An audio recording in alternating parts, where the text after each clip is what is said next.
People just love to put us in categories, don't they? If you're this, you're that. If you're that and this. What's worse is, in real life, this happens all the time. If you didn't support my side, my team, my group, my whatever, you're somehow less of a person or a bad person. You ever run into this? Happens all the time, unfortunately, in real life.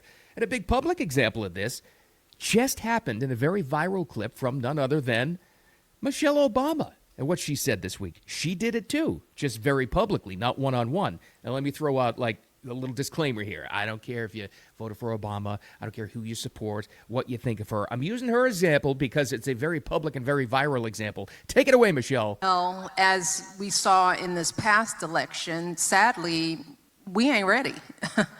That's why I'm like, don't even look at me about running, because you all are lying. You're not ready for a woman. You are not. So don't waste my time. You know, we got a lot of growing up to do. So much for toning down the rhetoric, huh? Now, what's the assumption here? What's the implication?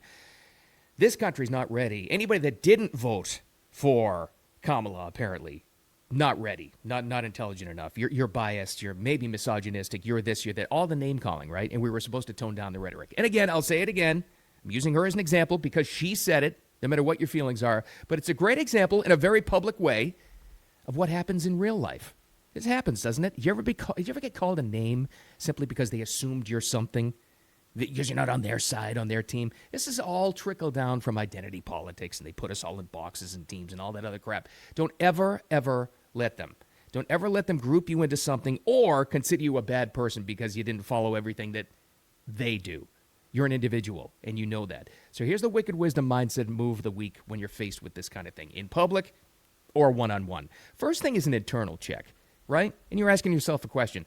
Is that me? Like, and I'll use the Michelle Obama example. Did I not vote for a woman simply because she's a woman? It's not going to take too long, a couple of seconds, before you come back with this to yourself. No, that's not me. I'm an individual. I make up my own mind. I judge people on the basis of their character, not anything else. That's the first part. And then, here's the move. What if you are actually faced with this, right? Let's just, again, I'll use that example of the election. Oh, you didn't vote for so-and-so because she's a woman. This is how you respond to that. And I will tell you, in real life, how it actually happens. This is pretty devastating to come back from. And they're not going to have much of a response after this. But if they do, just ignore it because they're just trying to rally you up. Oh, you didn't vote for so-and-so because she's a woman. This is the move. No, I can think of a handful. 4 or 5 women I'd vote for. Just not that one. That's a great response, and it actually works. Let me know in the comments if you've ever used it in real life, or a similar type example, or if you're using it right now with somebody. Try it. It's pretty tough to come back from.